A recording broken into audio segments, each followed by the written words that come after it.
Hey YouTubers, welcome to the channel on this beautiful sunny winter's day. Not too bad for a middle of June day. And here we're going to be doing the 118i E87 brake pads. So hopefully this goes pretty smoothly and you can follow on. So we've got the .4 fluid. So just checking on your fluid, it does say on the top of there, use only, warning, use only .4 brake fluid. So that's one thing you always want to check. And here we've got the brake pads. So these are ceramic BCP brake pads, so we'll be getting those out, having a look at those. There's a few different varieties, so you'd have to be a bit careful because this is the M Sport version of the car, but it has the standard brakes, not like the 125i or the 130i. Okay, so we'll get into it. So we'll get the car jacked up, get the wheel nuts undone a little bit, they're 17s, and then we'll get that wheel off, giving the car a bit of a clean, at least the wheels a bit of a clean to make things a bit easier, and we'll get on with it. So the wheel's off, just got it jacked up, no axle stand, so just going to be careful not to get under it. And what we're looking at here is the bleed nipple. So here's the bleed nipple for the brake blade, we'll get to that in a moment. And I think we might try squeezing some brake fluid out of there to get these pads backed off prior to taking it off. But for the actual pad undoing, we're going to undo that 13mm at the back there and hold it with a 15mm, and that'll take that pin out and that'll allow us to lift the caliper up. So I'll just loosen that off. Not sure if that's going to come out. No, just going to have to band that off, and then we can flip the brake pad caliper up out of the way, and we'll squeeze that brake fluid out, get that all cleaned up, and get this one together.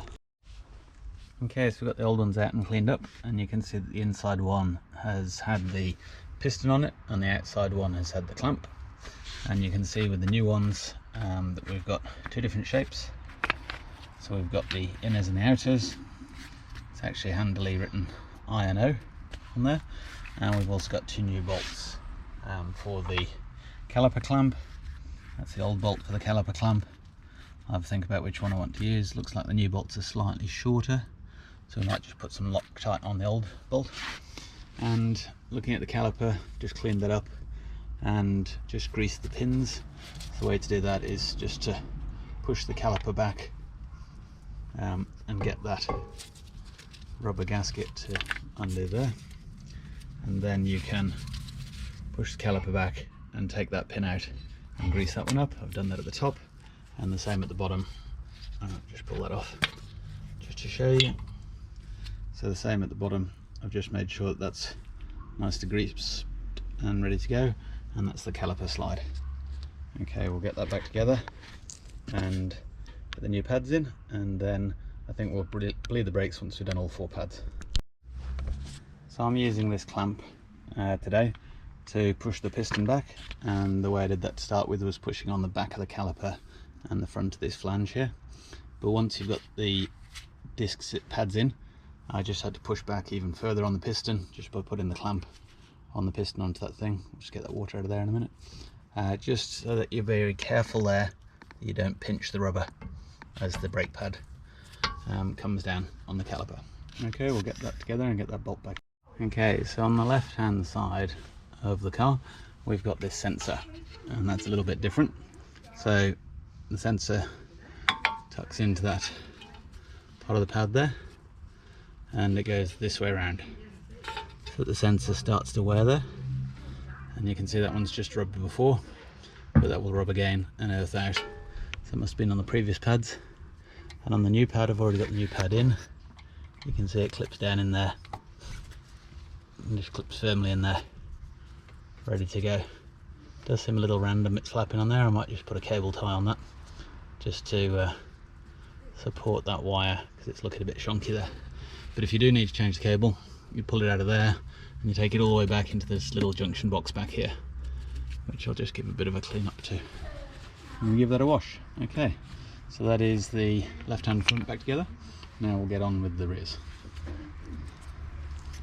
Okay, so onto the rears. If you have trouble getting the rear off, or any of the wheels off, you might need to give it a good kick. working your way either side. And we'll clean that up when we put the wheels back on, and just put a bit of anti-seize around that rust there. Okay, let's get on with this one. Okay, so while we're here cleaning up the brakes, I thought I'd use a bit of this Karcher rim cleaner. This does a great job of taking the brake dust off. I'll show you how that goes once we've gone round. Just get a bit of that on, and we're also putting that on the calipers as we go, just to clean all this brake dust off before we get started. So what's cool about this stuff is it does turn purple when it sees brake dust. That's how you know you got brake dust. But it does really clean up the calipers, clean up the disc. It just takes all that brake dust powder off. As mentioned, when we put the wheel back together, we'll get some anti-seize on that hub there. Okay, let's keep going on that. We'll just get this caliper off, get that wheel cleaned up, and have a look at these pads. Okay, same as the front caliper, I just put this clamp over the top there and squeezed on the piston to get the piston in. So the piston's gone that far back. I just need to give that a little bit more of a squeeze, get these new pads in. Here's the old pads, BMW branded, and that's the inner and that's the outer. These are actually original from the car, so that's a bit crazy because they've done 100,000 kilometers. And here are the new pads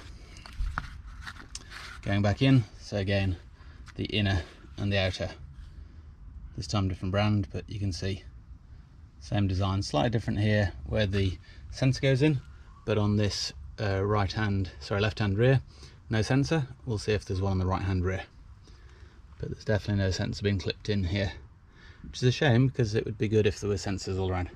But these discs are in a lot better condition, not quite as lipped as the front ones. Front ones are worn and we don't have a minimum thickness written on them, and I'm not going to change them this time, maybe change them next time.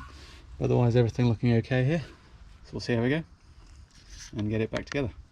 Okay, so those pads have gone in just nicely, and we'll do the bleeding after, but just so you know, tighten that caliper bolt up with some Loctite on it, some anti-seize, and it's all gone back together just nicely. And the wheel, I didn't clean it totally, but as you can see, that Karcher cleaner does a nice job.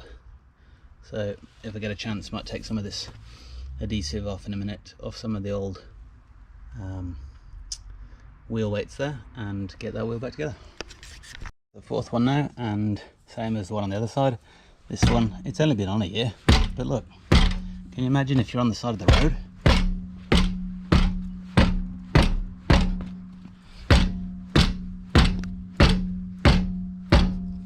We might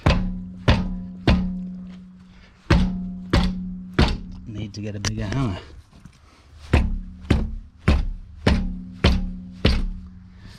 Wow.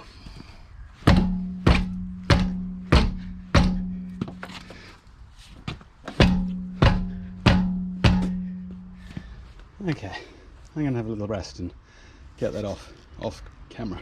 Okay, one good kicking later, and I think we'll just run the wire brush around here once we got it all apart and we're bleeding the brakes. See how we go, and get these ones off. These ones have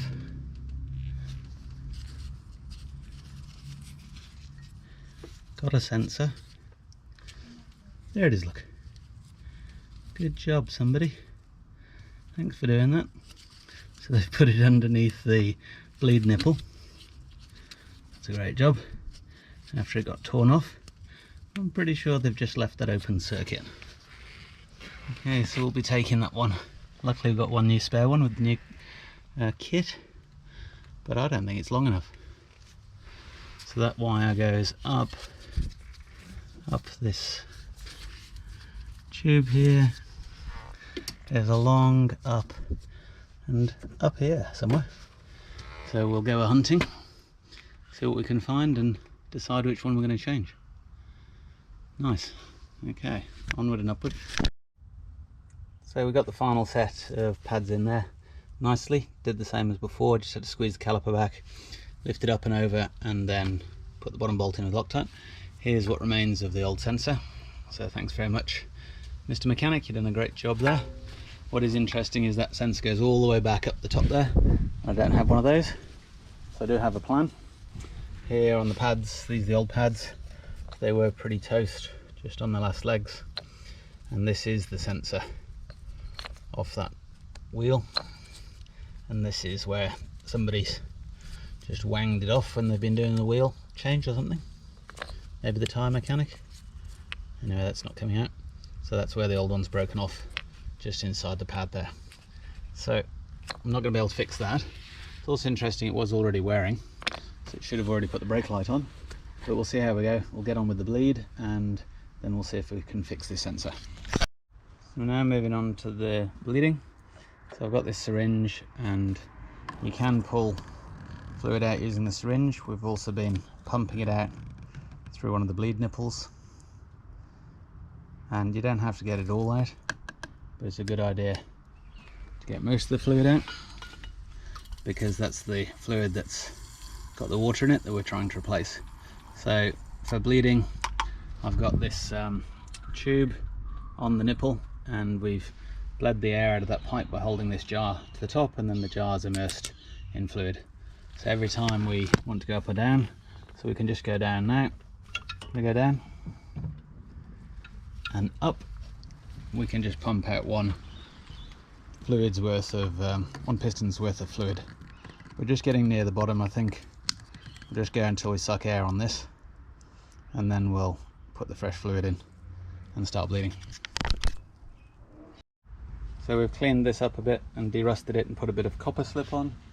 So that's this copper anti-seize grease, and we've just bled this one front corner, and we've got the new blue fluid in there, and we'll see how we go. But we're looking a bit low on fluid already because we've only got a little bit left in the bottle, but we'll see how we go. Okay, let's move on to the next corner. We'll do the front left. Nearly at the end now. So this one's all bled. Just put the nipple cover back on, and good to go back together. I've just got to sand this disc in the centre down and put the anti-seize on, but in the meantime I just took this liner off.